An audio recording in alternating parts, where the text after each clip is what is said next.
Сәлеметсіздер ме, құрметті нарыздарым. Бұл біздің екінші видеомыз. Енді бірінші видео қарап біткендер деп ойлаймын.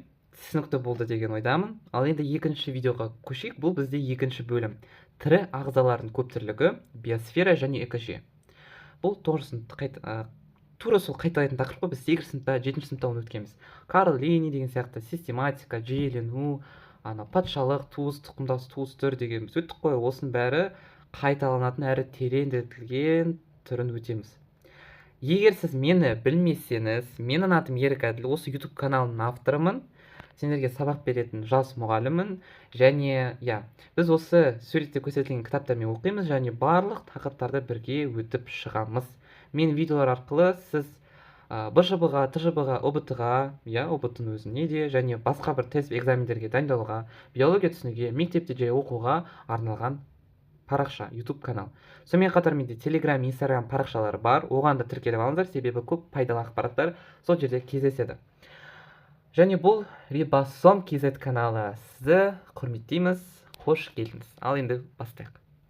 Біз осы видеоның алдында сендерге 7 және 8 сыныптағы осы видеоларды жүйелену немесе тірі ағзалардың көптірлігі деген видеоларды көріп алыңдар. Себебі біз 9 сыныпта тек қана өтілмеген ақпаратты ғана өтеміз. Ал енді көшейік. Түр дегеніміз жүйелеудегі ең кіші әрі іргелі бөлігі. Біз систематикада жүйелену жасағанда ең астында бізде түр болады. Түрдің өзі бөлінбейді, түр болып қалады. Мысалы, түрдің алдында туыс бар. Туыс көптеген түрлерге бөлінеді, ал түрдің өзі қалады. Және түрлер бізде көбею, ұрпақ беру қабілеттерімен ерекшеленеді. Мысалы, біз екі жануар, мысалы екі балықты алайық. Екі балықтың, сыртқы қасиеті бірдей, ішіндегі мүшелері бірдей. Екеуі де жер безекпен тыныс алады, екеуі де балық, екеуі де бәрі бірдей, тыныс алу бәрі бірдей. Бірақ көбею кішкене әртүрлі. Мысалы, бір балық жұмыртқаларын,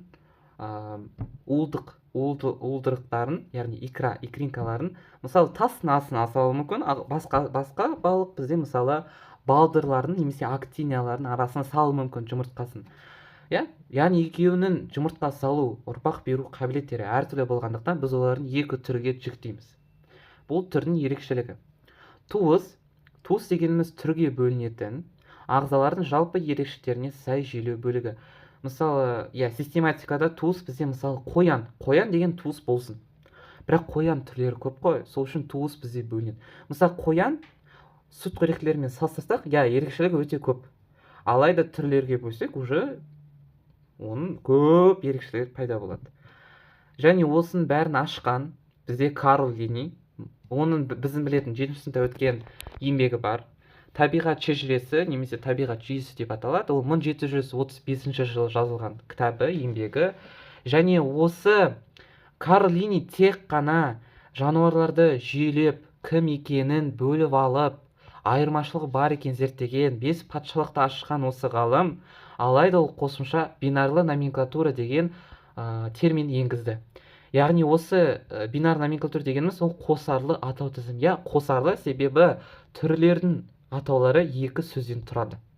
Мысалы, Карл Линней айтты, екі қоянды алайық. Сұр қоян, қоңыр қоян. Екеуінің түстері әртүрлі, көбеулері әртүрлі. Сол үшін олар әртүрлі қоян түрі болып саналады деп шешті. Сонда ол екі қоянды бөліп тастады да атауларын өзгертті. Біреуі қара қоян, қандай қоян десеңдер, қара қоян, біреуі сұр қоян, немесе қоңыр қоян болсын, бәрібір. Және осы еңбегі бинарлы номенклатура деп аталады. Яғни тірі ағзаның түрін сөз тіркес ретінде қолданады. Сөз тіркес ретінде. Ол не үшін? Ол ағзаның нақты ерекшелігін көру үшін және түрін ажырату. Екі жануардың түрін ажырату кезінде бинар номенклатураны қолданасың. Себебі жануардың, өсімдіктің атауына қарай сендер қандай екенін біле аласыңдар. Бинарлы номенклатураның формуласы бізде міне. Түр қосылған туыс. Туыс бізде, мысалы, қоян деген туыс болсын. Ол өзгермейтін зат. Зат есім қоян не? Немесе кім? Бірақ біз жануарды кім деп айта алмаймыз. Сол үшін не? Бұл зат есім. Қазақ тілінен зат есім екен білесіңдер ғой, бұл туыс, мысалы, қоян. Бірақ қандай, мысалы, қандай қоян, қандай түрге жататынын көрсететін бұл түр. деп аталады. Ол сын есім. Қандай, қалай деген сұрақтарға жауап береді. Мысалы, суретке қараңдар, сендер де қараңдар. Волга қастабаны. Волга қастабаны. Немесе құс кептері. Мысалы, құстың түрі, бірақ кеп деген түрі бар, кептері, голубь.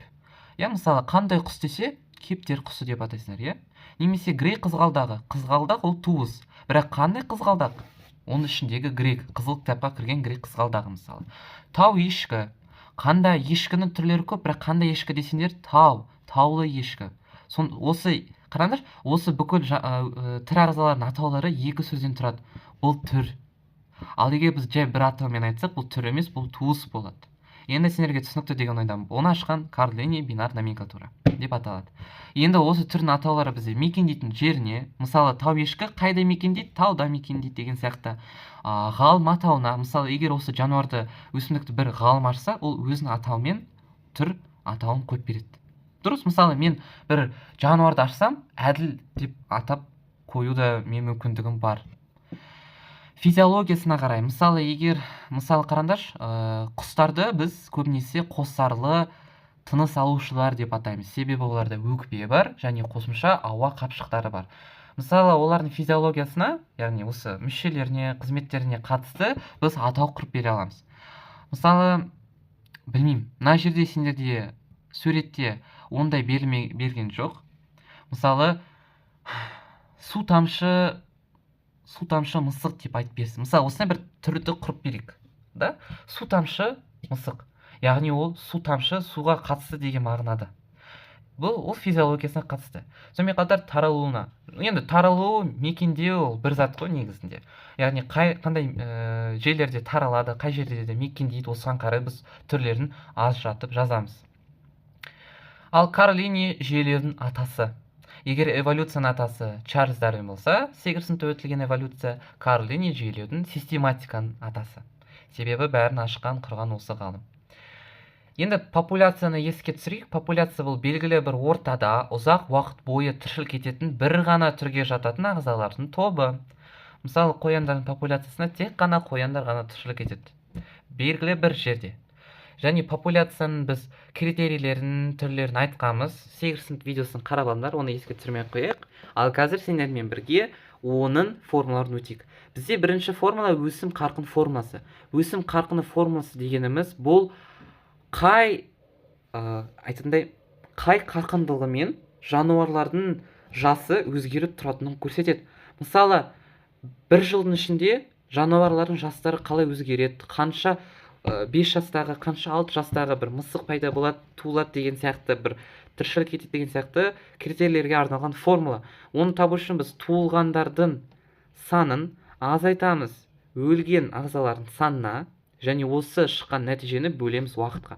Яғни бұл формула арқылы біз әр уақыт, мысалы, 1 минут, 1 күн, 1 тәулік ішінде қанша ағзалар туылады, немесе қанша ағзаның жастары бар, оларды ажырататын критерий бойынша осыны қолданамыз.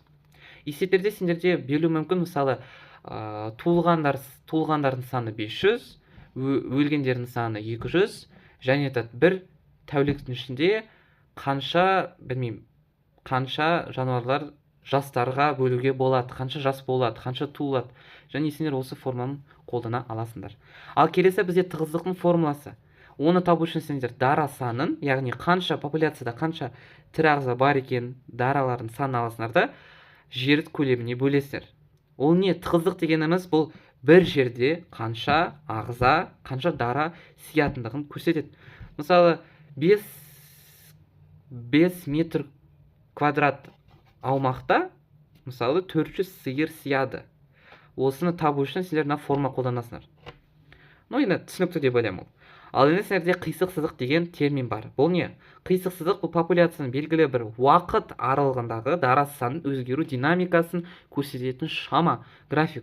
Суретке қарайық, үшінші сурет. Бұл жерде сендерде 3 түрлі жануардың популяцияның, яғни қисық сызықтары берілген.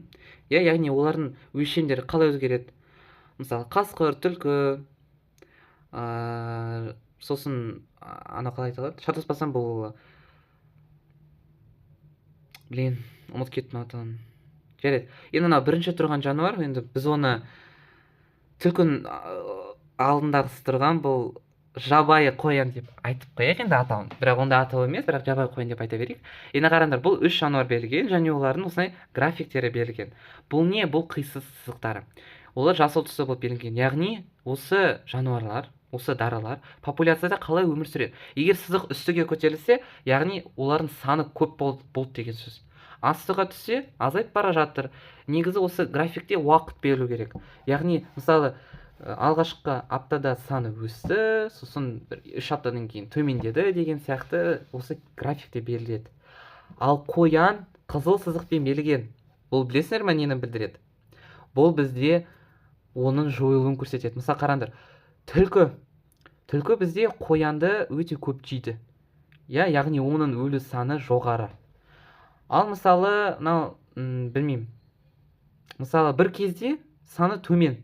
Мысалы осы үш жыртқыш, осы үшінші ретті консументтер осы қоянды белгілі бір мезетте көп жейді, белгілі бір кезеңде аз жейді, уақытқа қарай бөледі. Осы сызықтарды көрсететін қайтуға болады. Шамаларды біз қисық сызық деп атаймыз. Бұл популяцияның динамикасын өзгеру күшін зерттейтін осы шама. Ал биологиялық потенциал дегеніміз бір өзгеру, жақсару деген мағынада ғой. Биологиялық потенциал немесе репродуктивті потенциал. Репродуктивті дегеніміз бұл көбею. Жыныстық деген мағынада көбею потенциалы. Біз білеміз, ағзалар көбейгенде олар көп болады, дара саны артады. Биология потенциал осы. Көбею арқасында дара саны арту қасиеті. Және бізде ортаның қарсыласуы. Бұл керісінше, бұл шектейтін шама. Мысалы, егер популяцияда тек қана 300 дара ғана тіршілік етсе, одан артық болмаса, осы қасиет бізде ортаның қарсыласуы деп аталады. Бір аумақтағы дара санның нақты өсімін шектейтін қасиет. Және неге осы ортаның қарсыласуы неге пайда болды? Мысалы, хоть 500, хоть 1500 сиыр болсын популяцияда, оның шаруасы неде деп ойласаңдар, оның шаруасы ресурстарда. Біздің білетін табиғи ресурстар шектеулі. Мысалы, қарапайым шөп, органикалық заттар, көмір, осының бәрі жануарларға керек. Егер олар бітіп қалса, жануарлар аштықтан өліп қалады, жойылып кетеді. Сол үшін популяция саны төмендейді. Олар өліп қалмау үшін популяцияда ортаның қарсыласуы пайда болды. Жер көлемі де шексіз емес. Мысалы, бір жерге сендер, білмеймін, 6 миллиард сиырды сидірте алмайсыңдар. Білмеймін енді, мүмкін 100 сиыр сию мүмкін, шамамен 200 сиыр сию мүмкін. Көбінесе солай ғой, одан артық болмайды. Себебі жерге симайды, олар белгілі бір аумаққа симайды, және ресурс бітіп қалады. Сол үшін бізде ортаның қарсыласуы бар. Бұл тығыздықтың формуласы ғой, алдында айтқан дара санын бөлеміз жер көлеміне. Осыған қарай сіз таба аласыңдар. Ал енді осы қисық сызық, осы есепте шығарған кезде, график кезде екіге бөлінеді. Экспоненциалды және сигмоидты. Суреттерге қарасаңдар, жай кішкене ойланып көрейік. Экспоненциалды бізде қараңдар, дара саны бір мезетте төмен болады да, резко көтеріп кетеді. Яғни, қалай айтуға болады? Сендер оны қалай айтуға болады? Өткір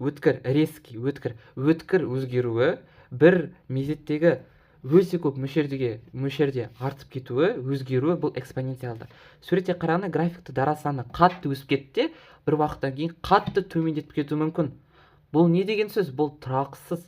Дара саны тұрақсыз. Мысалы, бір күні 100 сиыр, келесі күні 200 сиыр, үшінші күні 600 сиыр, яғни өсіп төмендеп тұра беретін бір тұрақсыз қисық сызық, бұл экспоненциалды. А сигмоидты қараңдар, дара саны бір уақыттан кейін өсіп, басқа уақытта ол тұрақты болып тұр. Конст деп жазылып тұр ғой, физикада өткенсіңдер. Конст бұл константа, яғни тұрақты деген сөз. Яғни дара саны алғашқы өседі де тұрақты болып қалады. Бұл өткір болып резко өзгеріп тұрмайды. Бұл тыныштықта қарапайым тұрақты шама. Ал енді анықтамалармен танысайық. Экспоненциалды өте жоғары өсімді, бір жағында экспоненциалды өте көп ағзалар пайда болады. Мысалы, бір күн ішінде 600 сиыр туылуы мүмкін. Алайда бір күні осы 600 сиыр жойылып қалуы мүмкін. Сол үшін оны тұрақсыз деп атайды. Өте жоғары өсімді. R стратегиясы келетін қисық сызық түрі. R стратегия, біздің Шмальгаузен тірі қалу, популяцияның тірі қалу екі стратегиясын ашты ғой. R және K. R бізде жыртқыштық стратегия, ағзалар бір-бірін өлтіріп, жеп, өте қиын жағдайларда тіршілік етеді де, олардың дара саны өте өткір өзгеріп тұрады. Не өліп қалады, не жойылады, бірақ саны көп. Сонымен қатар, осы R стратегия арқасында көптеген мықты жануарлар пайда болады. Мысалы, бір жануардың баласы туылады. Оның анасы немесе әкесі осы балаға қарамай, назар аудармай, мән бермей, өте қиын жағдайларда тастап кетсе, ол өліп қалады, бірақ кейбір уақыттан кейін ол бейімделеді, төзімді болады да, мықты түрге айналады, жаңа түр пайда болады, эволюция болады. Міне, яғни R стратегиясы бір жағынан өте мықты, алайда тұрақсыз. R стратегиясына бізде көптеген жыртқыштар кіреді, жәндіктер кіреді, бактериялар кіреді. Келесі бізде және экспоненциалды бізде суретке қарағанда G, оның сызығы G, қисық сызығы G тәрізді. Толқын сияқты өзгеріп отырады. Себебі дара саны тұрақсыз өзгереді. Үстірт сияқты ғой, қарапайым. Бұл экспоненциалды. Ал сигмоидты бұл тұрақты дамитын К стратегиясына келетін қисық сызықтың түрі. К стратегиясы бұл R стратегияның қарама-қарсы түрі. Тыныштықта өмір сүретін, ешкім әсер етпейтін, балаларға мән беретін бір түрі. Дара саны тұрақты көп болады, алайда бір кезде өліп қалуы мүмкін. Бірақ тұрақты дамиды. Алайда олар қоршаған ортаға бейімделмей, қауіпті жағдайда тіршілік ететін негізінде. Бірақ тыныштықта, мысалы, мал бар ғой, малдар мысалы қорада, ауылда бір шөптердің арасында жай тыныштықта өмір сүріп жүреді. Олар бір жыртқыштардың арасында өмір сүріп бейімделіп тұрмайды. Дұрыс қой? К стратегиясында сүтқоректілер кіреді, көптеген қарапайым жануарлар кіреді, өсімдіктердің бәрі кіреді, бірақ өсімдіктер көбінесе кірмейді. Мына жағдайда жануарлар көбінесе айтылып тұр. Так, енді оның сызығы S тәрізді, белгілі санға артып, тұрақты дамып отырады конус. Енді қараңдар, экспоненциалды қисық сызығында лаг фаза деген зат бар. Лаг фаза дегеніміз бұл оның өткір өзгеру нүктесі. Қараңдар, экспоненциалды графигында саны тұрақты өседі, осы өсу нүктесі лаг фаза деп аталады. Яғни осы нүктеде өзгеріс басталады деген сөз. Ал сигмоидта бізде конст, яғни станционарлы нүкте деген бар. Бұл тұрақтану. Осы конст деген нүктесі, осы нүктеден бастап бізде не? Сигмоидты тұрақты дамып кетеді. Болды. Енді сендермен экологиялық пирамида, экологиялық тізбек, қоректі тізбек, трофикалық тізбек, пирамида, тор, осын бәрін өттік. Еске түсірмей қойық. 7 дейді айтылды, 8 дейді айтылды. Ал енді давайте, енді білесіңдер деген ойдам. Дальше айта берейік, жалғастыра берейік. Экологиялық пирамиданың түрлері 3-ке бөлінеді. Сандық, массалық және энергетикалық. Оны мен сендерге негізінде айтқам. Сандық бұл санға қарай бөлінуі. Мысалы қараңдар, сандық бізде сан арқылы тұрақсыз, көбінесе аз. Мысалы қараңдар, бір продуценттер саны 300. Мысалы 300 шөпті 200 қоян жеді. 200 қоянды 10 қасқыр жеді. Сан тұрақсыз себебі осы пирамидада, сандық пирамидада 10% ереже жоқ. Яғни пирамида көтерілген сайын оның буындары 10 есе азаяды деген ережемен таныстық қой біз. Алайда сандық пирамидада және массалық пирамидада ондай жоқ. Тура солай массалық. Мысалы қараңдар, 40 па? 40 мың шөпті, мысалы 2000 қоян жеді, 2000 қоянды 30 килограммдық қасқыр жеді деген сияқты. Бұл массалық килограмм арқылы болады, тұрақсыз, көбінесе өте көп. Ал энергетикалық бұл энергия, килоджоульмен. Мысалы 1000 килоджоуль 10 килоджоульға айналады, 10 килоджоуль 100 килоджоуль 10 килоджоульға. Шатасып кетті, кешіріңіз. 1000 10-ға, 1000 100-ге, 100 10-ға. Яғни әр буын үстіге көтерілгенде 10%-ға өзгереді. Яғни 10-ға төмендейді. Енді қараңдар, пирамида буынында, яғни осы қабаттарында, этаж қабаттарында редуценттер жеке тұрмайды. Редуцент бұл бактерия мен санарқұлақтар. Біз оны пирамидада өсімдікпен бірге санап қоямыз. Себебі олар жеке қабат, жеке буын болып саналмайды. Так, енді бізде қараңдар, энергия ауысу тиімділігі. Ағзаның қоректі қорынан алынған энергия пайызы. Мысалы қараңдар, мысалы пирамидада мен сендерге мысал келтірдім, мысалы шөппен болсын, тағы да басқа бір нәрсемен болсын. Мысалы қасқыр, қарайық мысалы. массалық пирамидаға қарай қасқыр мысалы 2000 килограмм, білмеймін, қоянды жеді мысалы. Осы қояннан жеген энергияны санау үшін, қанша энергия алатындығын санау үшін мына формуланы қолданамыз. Бұл энергия ауысу тиімділігі деп аталады. Энергия қалай ауысады осы буындарға қарай үстіге көтеріліп қалай ауысады. Оның формуласы: жинап өскен массасын, яғни жалпы жануардың массасын бөлеміз жеп қойған массасына, және осыны көбейтеміз 100%-ға. Так, түріндер, мына жерде қате жазылған деп ойлаймын. Мысалы қараңдар, процентпен санағанда біз кіші санды үлкен санға бөлеміз және көбейтеміз 100%-ға. Мына жерде орындармен жазасып кеттім, кешірім сұраймын. Мысалы қараңдар, мысалы қасқыр 50 килограмм болса, ол мысалы 10 килограмм шөп жеді. 10 килограммды бөлеміз 50 килограммға, көбейтеміз 100%-ға, нәтижесінде 50% шығады, 50%. Яғни 50%-ға энергиясы өседі деген сөз. Бұл осындай формула. Мына жерде кішкене басқа. Немесе қараңдар, мына формуланы осы сипаттауға болады. Жинап өскен масса бұл жануардың алынған массасы, яғни қанша қоректік затты жеген массадан алынған энергия, масса сол. Және оны бөлеміз жалпы массаға. Жеп қойған масса, яғни жануардың жалпы массасы. Неше тағам жеді өмір бойы, сол тағам ағзада болады. Және туылғаннан бері массасы болады. Соған да болады санауға. Және сіздерде биомасса деген термин бар. Ол бізде масса емес. Қарапайым жануардың массасы килограмм грамме өлшенеді. Біз оны білеміз. Ал биомасса бұл осы пирамидадағы жануарлардың немесе тірі ағзалардың санын көрсететін шама. Мысалы 400 өсімдік болса, биомассасы 400-ге тең. Ал масса бұл басқа, бұл әр өсімдіктің массасын килограмме көрсететін шама. Шатаспаңдар. Келесі бізде Чарльз Элтон. Чарльз Элтон бұл 1927 жылы алғашқы экологиялық пирамиданың графиктік моделін ашқан америкалық зоолог. Біздің білетін экологиялық пирамиданың осындай суретін, пирамида екенін, қабаттардан тұратындығын, осы суреттік графикін ашқан Чарльз Элтон 1927 жылы. Ал Раймонд Линдеман бізде 1942 жылы энергетикалық пирамиданы ашқан. Ол жай пирамиданы емес, ол именно энергетикалық пирамиданы ашқан. Осы энергия ауысатын пирамиданы ашқан осы америкалық зоолог Раймонд Линдеман. Және осы ғалым 10% ережені ашқан. Біз білетін 10% ереже 8-ші сыныпта өткен. Осы ережені Линдеман ережесі, Линдеман заңы деп те атайды. Сол үшін шатаспаңдар. Осы екі ғалым. Біреуі пирамиданы өзін ашқан, графикін, суретін қалай көрінеді. Ал екіншісі оның нақты энергетикалық түрін ашқан және энергия қалай берілетін ережесін ашқан осы Раймонд Линдеман. Так, бұл уже келесі тақырып негізінде. Қараңдар, атомдардың биогендік миграция. Бұл биогендік заттар дегеніміз, бұл атомдар мен молекулалар. Біз сендермен бөлттік қой, экожи өткенде. Продуцент, редуцент, консумент және биогендік заттар. Биогендік заттар бұл молекула мен атомдар. Химия ғой, бір сөзбен айтсақ. Енді қараңдар, атомдардың биогендік миграция дегеніміз. Миграция бұл үздіксіз процесс, айналым. Енді қараңдар, атомдардың биогендік миграция дегеніміз бұл биогенді заттардың жансыз табиғаттан жанды табиғатқа айналу немесе қайта келу үздіксіз айналымы. Оны биология ғылымда биогеохимиялық үдеріс циклы немесе элементтердің биотикалық айналымы деп атайды. Ал енді бірге талдайық.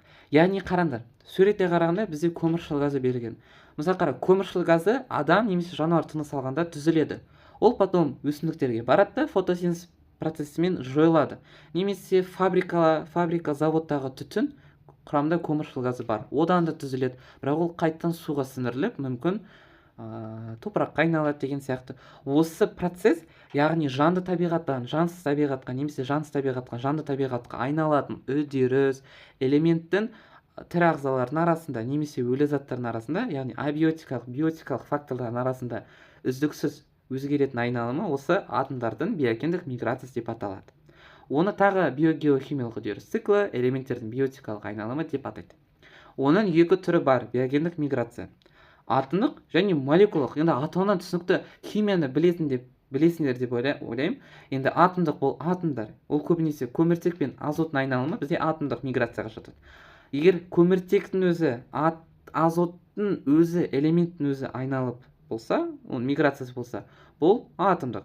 Ал егер молекулалық, мысалы көміршіл газ, аммиак секілді, олар күрделі қосылыстар, олардың айналымы болса молекулалық. Бізде биологияда көбінесе молекулалық биогендік миграция қолданылады. Себебі атомдық ол химияға жақынырақ болып кетеді. Ал енді көміртектің айналымы қарастырайық. Көміртек айналымы өте қажет айналым. Себебі көміртек барлық органикалық тіршіліктің негізі. Бүкіл органикалық заттардың тірі ағзаларының құрамында көміртек бар. Ауада көміршіл газдың үлесі 0,03%. Өте аз. Фототрофтылар, яғни фотосинтез процесін атқаратын өсімдіктер 5%-ға дейін көміршіл газды сіңіреді. Оны мен айтқам суретте. Ең алғашқы көміршіл газ жанартау атқылауында пайда болған екен. Судың астында көміртек бізде маржандардың жабыны ретінде кездеседі. Мысалы, маржандардың сыртындағы жабыны, мембрана сияқты бөлігі, қорғанатын бөлігі бізде судың астында кальций СО3, яғни кальций карбонат түрде бөлінеді. Судың астында, мысалы, кальций карбонат түрде болады. Жанартау атқылауында ең алғашқы түзілген, ауада көміршіл газ түрде, топырақтың астында жай көміртек болады. Өсімдіктерде көмір бізде глюкозада, органикалық заттарда болады. Бір-бірімен айналатын айналым осы. Бұл көміртек айналымы. Достар, мынау суретті қарап алыңдар. Мынау суретте сендерде қандай затқа айналатындығын, қалай пайда болатынын жазылған. Так. Ал енді азот айналымы. Азот айналымы негізі күрделі. Себебі оның көп үдерістері бар. Енді азот бізде өзі, мысалы, көміртек бізде көмір суда, көптеген органик заттарда болса, азот бізде нәруыз және нуклеин қышқылында болады. Яғни нуклеин қышқылы бұл ДНК мен РНК. Ауада азот бізде 78%. Фотосинтезге қатыспайды. Оның екі міндеті бар: атмосфералық және биологиялық бекіту.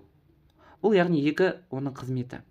Қарайық, атмосфералық бекіту бұл атмосфера, яғни ауада, ауа қабатында найзағай әсерінен бізде азот оксидіне, оксид бұл газ. Біздің тыныс алатын, немесе ауада болатын газ түрдегі азот бізде азот оксиді. Азот бізде N2 болса, азот оксиді бізде NO2 болады.